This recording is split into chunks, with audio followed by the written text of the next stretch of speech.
샬롬 말씀 읽어주는 제이입니다. 누가복음 8장 우리말 성경인데요. 제가 기도하고 시작하겠습니다. 살아계신 주님 감사드립니다. 우리의 사순절 기간을 책임져 주시고 또 말씀으로 붙들어 주시니 감사합니다. 오늘 하루도 주님께 의탁합니다. 예수님 이름으로 기도드립니다. 아멘.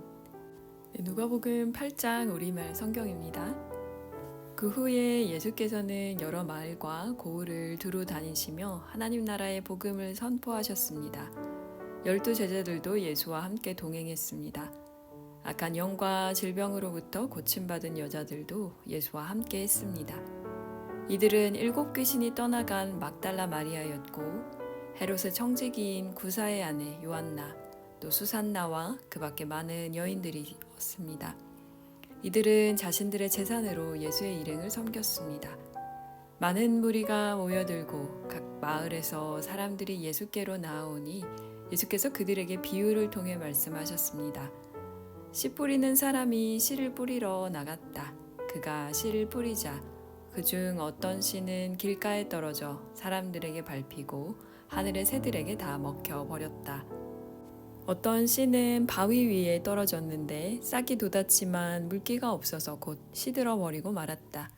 어떤 씨는 가시덤불 속에 떨어졌는데 가시덤불이 함께 자라서 그 기운을 막아버렸다.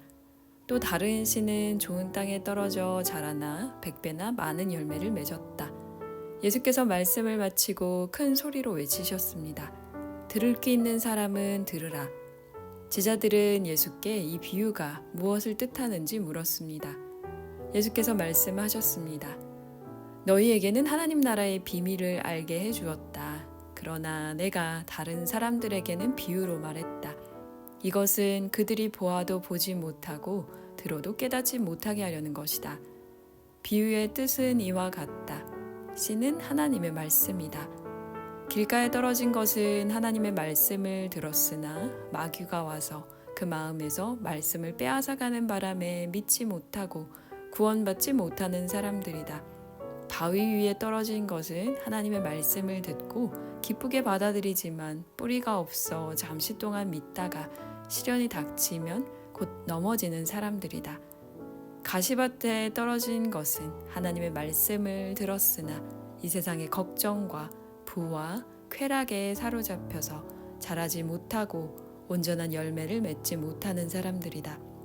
그러나 좋은 땅에 떨어진 것은 착하고 좋은 마음으로 하나님의 말씀을 들은 뒤 그 말씀을 굳게 간직하고 인내해 좋은 열매를 맺는 사람들이다. 등불을 켜서 그릇으로 덮거나 침대 밑에 두는 사람은 아무도 없다. 오히려 등불은 들어오는 사람들이 볼 수 있도록 등잔대 위에 두는 것이다. 숨겨둔 것은 드러나고 감춰둔 것은 알려지게 마련이다. 그러므로 너희는 내 말을 조심해서 들으라. 가진 사람은 더 받고 가지지 못한 사람은 가진 줄로 생각하는 것조차 빼앗길 것이다. 예수의 어머니와 형제들이 예수께로 왔으나 많은 사람들 때문에 예수께 가까이 갈 수가 없었습니다. 그래서 사람들이 예수께 말했습니다. 선생님의 어머니와 형제들이 선생님을 만나려고 밖에 서 있습니다. 예수께서 대답하셨습니다. 하나님의 말씀을 듣고 실천하는 사람이 바로 내 어머니요 내 형제들이다.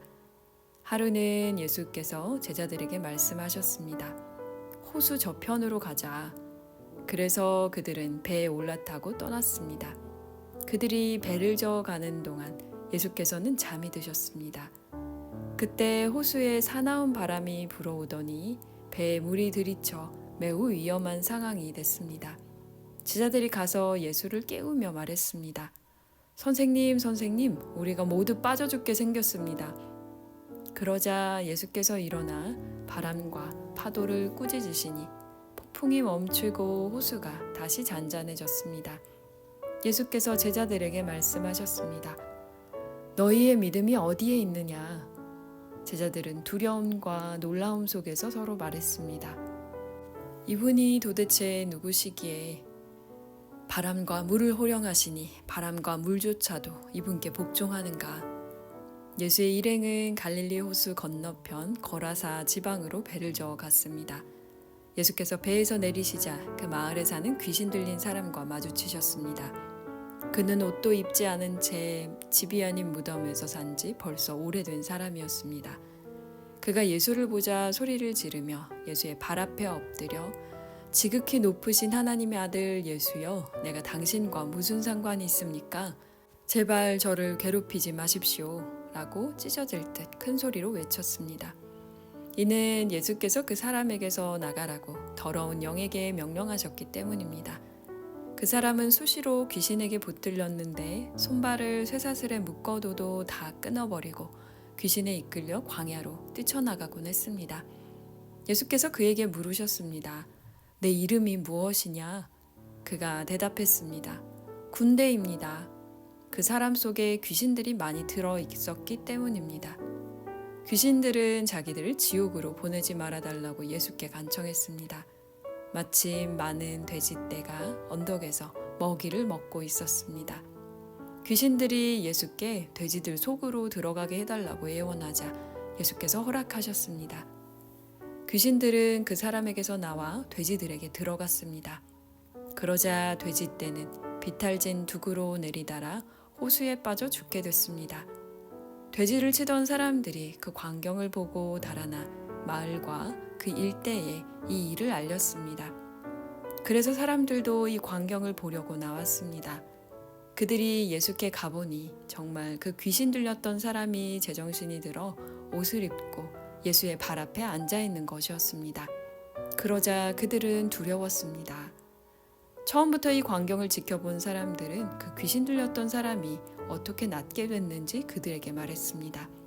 그러자 거라사 주변의 모든 사람들은 두려움에 가득 차 예수께 떠나달라고 간청했습니다. 그리하여 예수께서는 배를 타고 그곳을 떠나셨습니다.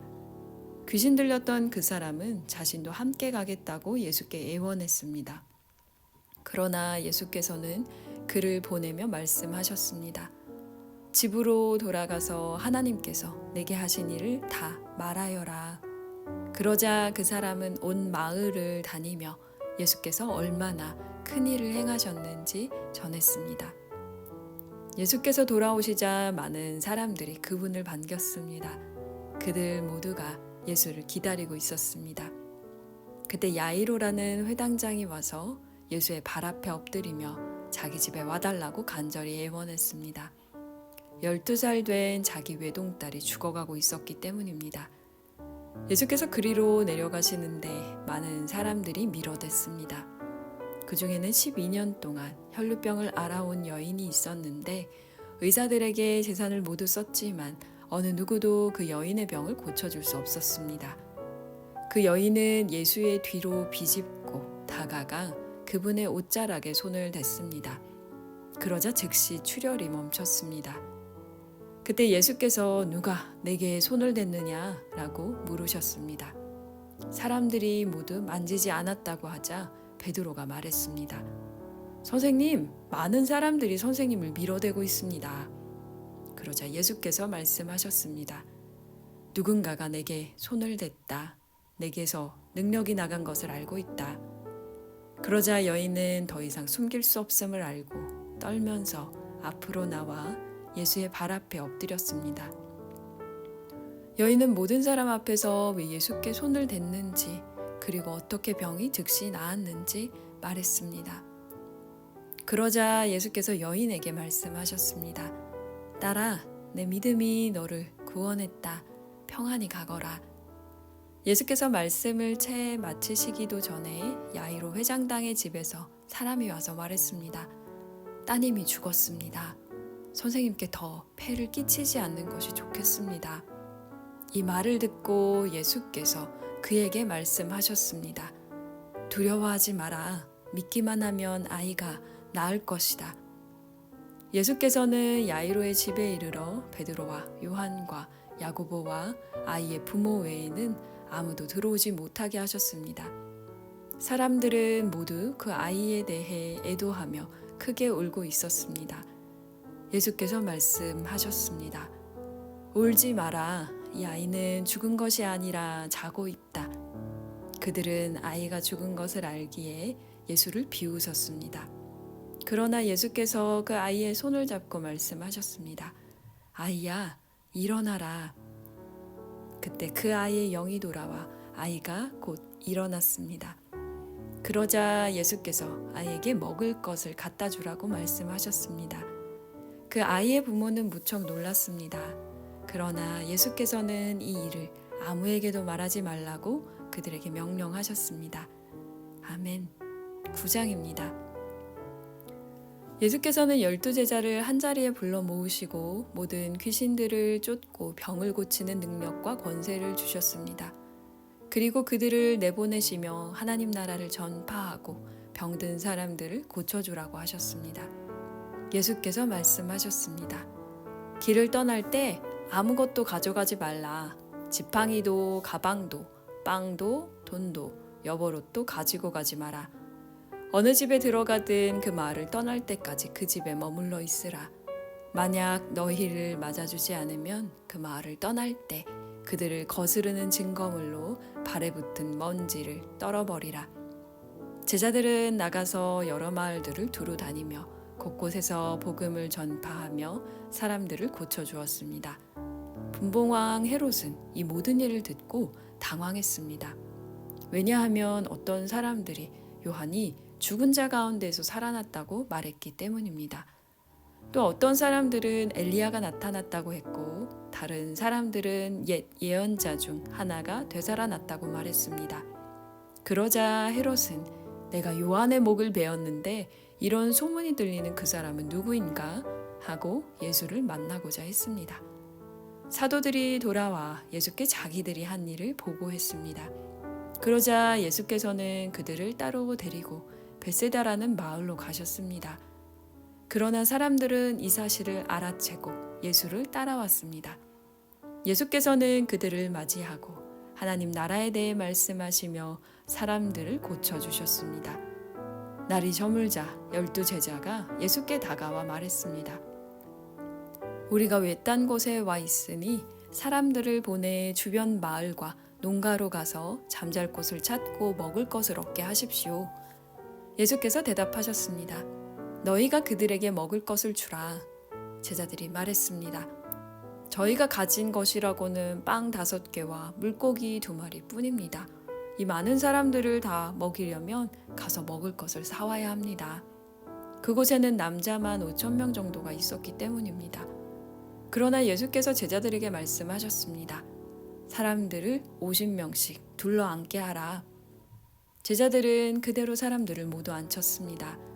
예수께서는 빵 5개와 물고기 2마리를 손에 들고 하늘을 우러러 감사 기도를 하셨습니다.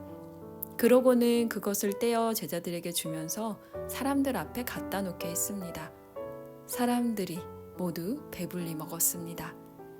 그리고 제자들이 남은 조각들을 거두어 보니 12바구니에 가득 찼습니다. 한 번은 예수께서 혼자 기도하고 계셨습니다. 제자들도 함께 있었는데 예수께서 물으셨습니다. 사람들이 나를 누구라고 하느냐? 제자들이 대답했습니다. 세례자 요한이라고도 하고 엘리야라고도 합니다. 옛 예언자 중 한 사람이 되살아났다고 하는 사람도 있습니다. 그러자 예수께서 물으셨습니다. 그러면 너희는 나를 누구라고 하느냐? 베드로가 대답했습니다. 하나님의 그리스도이십니다. 예수께서는 이 말을 아무에게도 하지 말라 하고 단단히 경고하며 말씀하셨습니다. 인자가 많은 고난을 받고 장로들과 대제사장들과 율법학자들에게 배척받아 끝내 죽임당하고 3일 만에 살아나야 할 것이다. 그러고는 그들 모두에게 말씀하셨습니다. 누구든지 나를 따르려면 자기를 부인하고 날마다 자기 십자가를 지고 따라야 한다. 누구든지 자기 생명을 구하려는 사람은 잃을 것이요 누구든지 나를 위해 자기 생명을 잃는 사람은 구하게 될 것이다. 사람이 온 세상을 다 얻고도 자기를 잃거나 빼앗긴다면 무슨 소용이 있겠느냐. 누구든지 나와 내 말을 부끄러워하면 인자도 자기 영광과 아버지와 거룩한 천사들의 영광 가운데 올 때 그를 부끄러워할 것이다. 내가 진실로 너희에게 말한다. 여기 서 있는 사람들 가운데 죽기 전에 하나님 나라를 볼 사람이 있을 것이다. 이런 말씀을 하신 뒤 8일쯤 지나 예수께서는 베드로와 요한과 야고보를 데리고 기도하러 산에 올라가셨습니다. 예수께서는 기도하는 동안 얼굴 모습이 변하셨고 옷이 하얗게 빛났습니다. 그런데 갑자기 두 사람이 나타나 예수와 더불어 말을 하고 있었습니다. 이들은 모세와 엘리야였습니다. 그들은 영광에 쌓여 나타나 예수께서 예루살렘에서 이루실 일, 곧 그분의 떠나가심에 대해 말하고 있었습니다. 베드로와 그 일행이 잠을 이기지 못해 졸다가 완전히 깨서 예수의 영광과 그분 곁에 두 사람이 서 있는 것을 보았습니다. 두 사람이 예수를 떠나려고 하자 베드로가 예수께 말했습니다. 선생님, 우리가 여기 있으니 참 좋습니다. 우리가 초막 3개를 만들되 하나는 선생님을 위해, 하나는 모세를 위해, 하나는 엘리야를 위해 짓겠습니다. 그러나 베드로는 자기가 무슨 말을 하는지도 알지 못했습니다. 베드로가 이런 말을 하고 있을 때 구름이 나와서 그들을 뒤덮었습니다. 구름 속으로 들어가게 되자 그들은 두려워했습니다. 그때 구름 속에서 소리가 들려왔습니다. 이는 내 아들이요 내가 택한 자다. 그의 말을 들어라. 그 소리가 사라지고 그들이 보니 예수만 홀로 서 계셨습니다. 제자들은 입을 다물고 자기들이 본 것을 그때는 아무에게도 말하지 않았습니다. 이튿날 그들이 산에서 내려오자 많은 사람들이 예수를 맞았습니다. 그 무리 중 한 사람이 소리쳤습니다. 선생님, 부탁입니다. 제 아들 좀 봐주십시오. 제게는 하나밖에 없는 자식입니다. 그런데 귀신이 이 아이를 사로잡아 갑자기 소리를 지르게 하고 아이에게 발작을 일으켜 입에 거품을 물게도 합니다. 그리고 이 아이를 상하게 하면서 좀처럼 떠나지 않습니다. 선생님의 제자들에게 귀신을 쫓아달라고 간청했지만 그들은 해내지 못했습니다. 예수께서 대답하셨습니다. 믿음이 없고 비뚤어진 세대여, 내가 언제까지 너희와 함께 있으면서 참아야겠느냐. 내 아들을 이리로 데려오너라. 그 아이가 오는 중에도 귀신은 아이의 몸을 바닥에 내던지며 발작하게 만들었습니다. 그러나 예수께서는 더러운 영을 꾸짖으시며 그 아이를 고쳐 아버지에게 돌려보내셨습니다. 하나님의 위대하심에 모두 놀랐습니다. 예수께서 행하신 그 모든 일에 다들 놀라서 감탄하고 있을 때 그분이 제자들에게 말씀하셨습니다. 지금 내가 하는 말을 유의해 들으라. 인자가 배반을 당해 사람들의 손에 넘겨질 것이다. 그러나 제자들은 이 말씀을 깨닫지 못했습니다. 그들이 그 말씀을 이해하지 못하도록 그 뜻이 감추어져 있었기 때문입니다. 그들은 두려워서 예수께 물어볼 수도 없었습니다. 예수의 제자들 사이에서 누가 제일 큰 사람인가를 두고 다툼이 일어났습니다. 예수께서는 그들의 속마음을 다 아시고 한 어린아이를 데려와 곁에 세우며 말씀하셨습니다. 누구든지 이 어린아이를 내 이름으로 영접하는 사람은 나를 영접하는 것이다. 또 누구든지 나를 영접하는 사람은 나를 보내신 그분을 영접하는 것이다. 너희 가운데에서 가장 작은 사람이 가장 큰 사람이다. 요한이 물었습니다. 선생님, 저희가 선생님의 이름으로 귀신을 쫓는 사람을 보고 우리와 함께 따르는 사람이 아니라서 못하게 막았습니다. 예수께서 말씀하셨습니다. 그를 막지 마라. 누구든지 너희를 반대하지 않는 사람은 너희를 위하는 사람이다. 예수께서 승천하실 때가 가까이 오자 예루살렘으로 가실 것을 굳게 결심하셨습니다. 그리고 예수께서는 사람들을 미리 앞서 보내셨습니다. 그들은 가서 예수를 모실 준비를 하려고 사마리아의 한 마을에 들어갔습니다. 그러나 그곳 사람들은 예수를 반기지 않았습니다. 예수께서 예루살렘으로 가시는 길이었기 때문입니다. 제자인 야고보와 요한이 이것을 보고 주여, 우리가 하늘에서 불을 불러 이 사람들을 멸망시켜달라고 할까요? 라고 물었습니다. 그러자 예수께서 뒤돌아 그들을 꾸짖으셨습니다. 그러고 나서 그들은 다른 마을로 갔습니다. 그들이 길을 가고 있는데 한 사람이 예수께 말했습니다. 선생님이 가시는 곳이라면 어디든 따라가겠습니다. 예수께서 대답하셨습니다. 여우도 굴이 있고 하늘의 새들도 보금자리가 있지만 인자는 머리 둘 곳조차 없구나. 예수께서 다른 사람에게 말씀하셨습니다. 나를 따라라. 그러자 그 사람이 대답했습니다. 주여, 제가 먼저 가서 아버지의 장례를 치르게 해 주십시오. 예수께서 그에게 말씀하셨습니다. 죽은 사람들에게 죽은 자를 묻게 하고 너는 가서 하나님 나라를 전파하여라.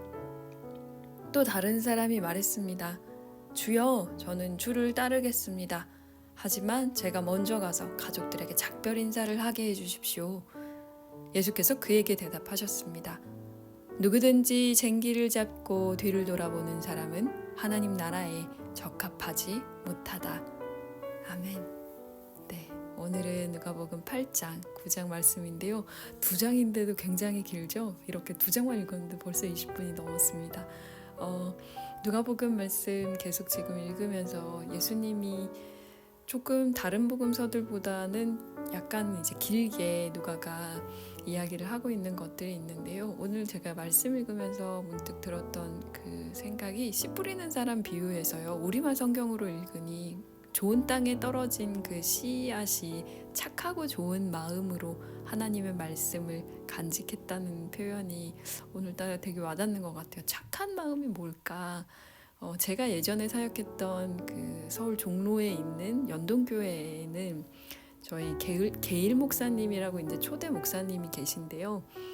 목사님을 그 표현하는 표현 중에 하나가 선한 목자, 본인이 되고 싶었던 그런 목회자의 상이 선한 목자였다 그랬던가, 아니면 선한 목사, 아니면 착한 목사, 이걸 이제 그렇게 이제 불리기도 하셨고 그렇게 실제로 사역을 하셨다고 얘기를 들었는데, 착한 게 뭘까? 오늘 우리가 살고 있는 이 시대에는 착하면 바보라고 하잖아요. 호구가 된다고 하죠. 그런데 정말 하나님 나라에서 착하다는 게 뭘까? 한번 좀 생각해 보게 되는 것 같아요. 네, 오늘은 좀 길어서요. 저도 길게 말하면 안 될 것 같고요. 토요일 오늘까지 마무리하고 다음 주에 또 누가복음 10장으로 돌아오겠습니다. 네, 건강하게 주말 잘 보내시고요. 제가 기도하고 마치겠습니다. 살아계신 하나님, 착하게 사는 것이 참으로 어려운 세상입니다. 좋은 마음으로 주님의 말씀을 붙드는 것도 쉽지 않습니다. 그러나 착하고 좋은 마음으로 주님의 말씀을 붙들 때 저희가 귀한 좋은 열매 맺는 사람으로 거듭나는 일임을 잊지 않게 하여 주십시오. 감사합니다. 예수님 이름으로 기도드립니다. 아멘.